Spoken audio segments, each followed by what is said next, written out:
సత్యం గారు ప్రముఖ రాజకీయ విశ్లేషకులు. ముందుగా విజయ్ కుమార్ గారు, సో ఏదో ఉచ్చు బిగుస్తోంది, పార్టీ క్యాడర్ మొత్తం కూడా ఒక భద్రతా భావంలోకి వెళ్ళిపోతున్నారు. ఇప్పుడు కేటీఆర్ దగ్గర మొదలైన కానీ రానున్న కాలంలో ఆ రోజున్నది ఆ నలుగురు ఆ కుటుంబ సభ్యులు చాలా అవినీతి ఆరోపణలు కూడా ఆ కుటుంబం పైన వచ్చాయి. సో ఒకరి తర్వాత ఒకరు అరెస్ట్ అయ్యేటువంటి ఛాన్స్ లేకపోలేదు.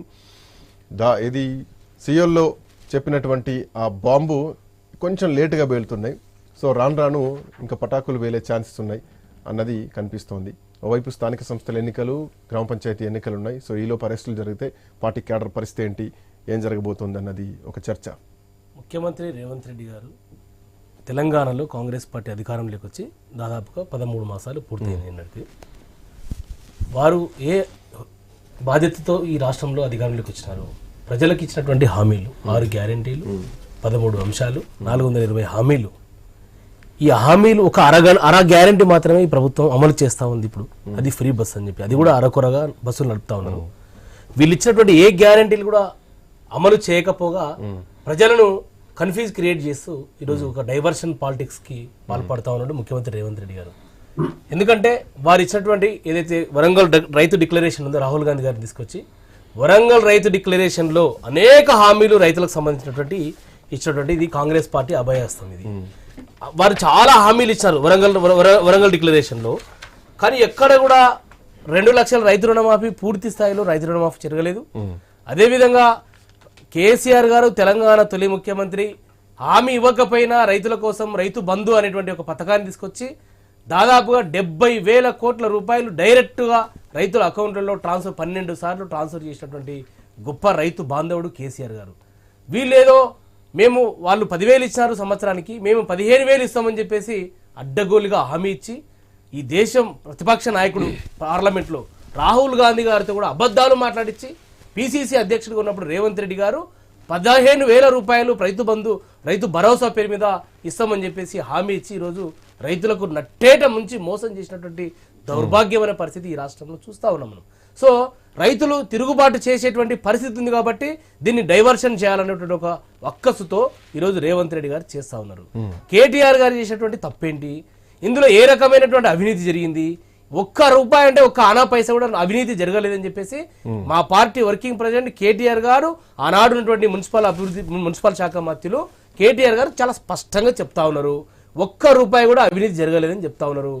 ఈ రాష్ట్ర ప్రభుత్వం తెలంగాణ రాష్ట్ర ప్రభుత్వం మున్సిపల్ అడ్మినిస్ట్రేషన్ డిపార్ట్మెంట్ కు, అదేవిధంగా ఫార్ములా ఈరేస్ కంపెనీకి, అదేవిధంగా గ్రీన్కో ఏస్ జెన్కో అనేటువంటి ఒక కంపెనీకి ట్రైపార్ట్ అగ్రిమెంట్ జరిగింది, త్రైపాక్షిక ఒప్పందం జరిగింది. ఆ ఒప్పందంలో దేశం మొత్తం ప్రపంచ దేశాల్లో అనేక దేశాలు పోటీ పడ్డాయి ఫార్ములా ఈరేస్ ని ఈ దేశానికి తీసుకురావాలని. ఈ మొబిలిటీ చేయడం తప్పు కాదు, ఈ చేసేటువంటి క్రమంలో చాలా అనుమానాలు అదే చెప్తా ఉన్నా. ఈ మొబిలిటీని పర్యావరణ రక్షించాలని అనేటువంటి ఒక ఉద్దేశంతో ఈ రాష్ట్రంలో గ్రీన్ సిటీగా గ్రీన్ మొత్తం పెరిగిపోయింది. 6.5 కోట్ల మొక్కలు నాటారు. 5 సార్లుగా ఈ హైదరాబాద్ అనేది మోస్ట్ లివబుల్ సిటీగా అవార్డు కూడా వచ్చింది. కాబట్టి ఈ ఏ కోణాన్ని చూసినా కూడా హైదరాబాద్ లో ఒక ఎలక్ట్రికల్ సంబంధించినటువంటి దాన్ని ఉత్పత్తులను పెంచాలనేటువంటి ఉద్దేశంతో కేటీఆర్ గారు చాలా ఒక దూరదృష్టితో, ఎందుకంటే ఆనాడు జీనోమ్ వ్యాధి కార్యకర్తలు ఏమన్నా ఆందోళన కనిపిస్తుందా?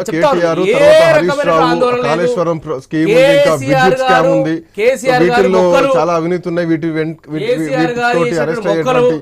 రాష్ట్రంలో కేటీఆర్ గారిని, హరీష్ రావు గారిని, ఎవరి కవితమ్మ గారిని, ఈ రాష్ట్రంలో ఉన్నటువంటి మా పార్టీ ఎమ్మెల్యేలని, మాజీ మంత్రులను, మాజీ ఎంపీలను, నా ప్రతి నాయకుల మీద వేధిస్తా ఉంది ఈ ప్రభుత్వం. రేవంత్ రెడ్డి గారు అధికారంలోకి వచ్చి అదే చెప్తా ఉన్నా నేను. ఈ హైదరాబాద్ బ్రాండ్ ఇమేజ్ ప్రపంచ నగరాలు, ప్రపంచ దేశాల్లో హైదరాబాద్ ఒక నంబర్ 1 స్థానంలో తీసుకొచ్చినాడు హైదరాబాద్ ని.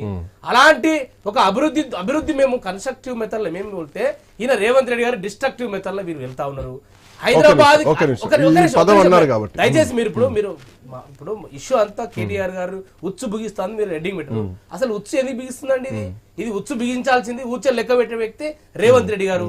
ఆయన ఏదో ఊచలు లెక్క పెట్టిండు, ఆయన ఏదో ఏసీబీ కేసులు ఎదుర్కొని నోట్ల కట్టలతో 50 లక్షల బ్యాగుతో దొంగలాగా దొరికినటువంటి రేవంత్ రెడ్డి గారు ఏసీబీ రెడ్ హ్యాండెడ్ గా దొరికింది కాబట్టి మిగతా ప్రతిపక్ష నాయకులు కూడా ఒక కక్షపూరితమైనటువంటి పరిస్థితుల్లో మిగతా నాయకులు కూడా మా పార్టీ నాయకులు కూడా అసలు ఏసీబీ విచారణ అర్హత ఉందండి? అసలు దీంట్లో అవినీతి ఎక్కడ జరిగింది?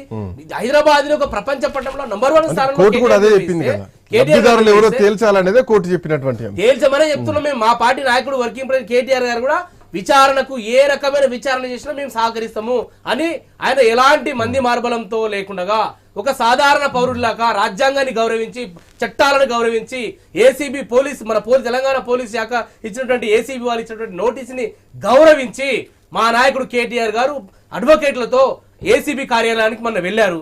వెళ్తే తప్పు కాదు, పోయే ప్రొసీజర్ తప్పు, ఫార్ములా ఈరేస్ పెట్టడం తప్పు కాదు, ఆ పెట్టే ప్రొసీజర్ తప్పు. 45 నిమిషాలు పెట్టి అవమానపరిచే విధంగా కేటీఆర్ గారిని ఆ రోజు చేసినటువంటి పరిస్థితి. ఆయనను లిఖితపూర్వకమైనటువంటి సమాధానం ఇచ్చి పోలీసు వారికి ఇచ్చి రావడం జరిగింది. ఇక్కడ ఈ యొక్క ఫార్ములా ఈ రేస్ లో ఎలాంటి అవినీతి జరగలేదు.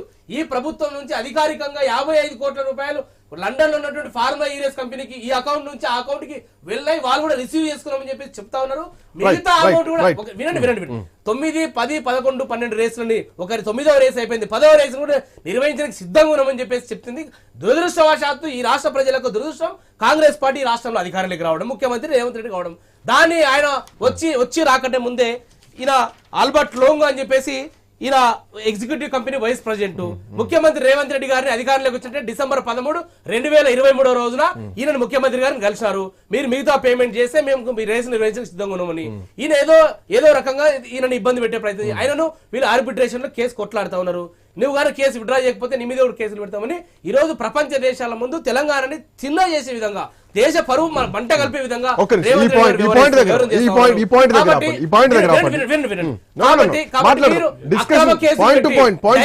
పాలిటిక్స్ పాల్పడుతూ అక్రమ కేసులు పెట్టి జైలు పంపించాలని చూస్తే చట్టాలను గౌరవిస్తాం. పార్లమెంట్ మేము రాష్ట్ర అత్యున్నత హైకోర్టు కానీ సుప్రీంకోర్టు కానీ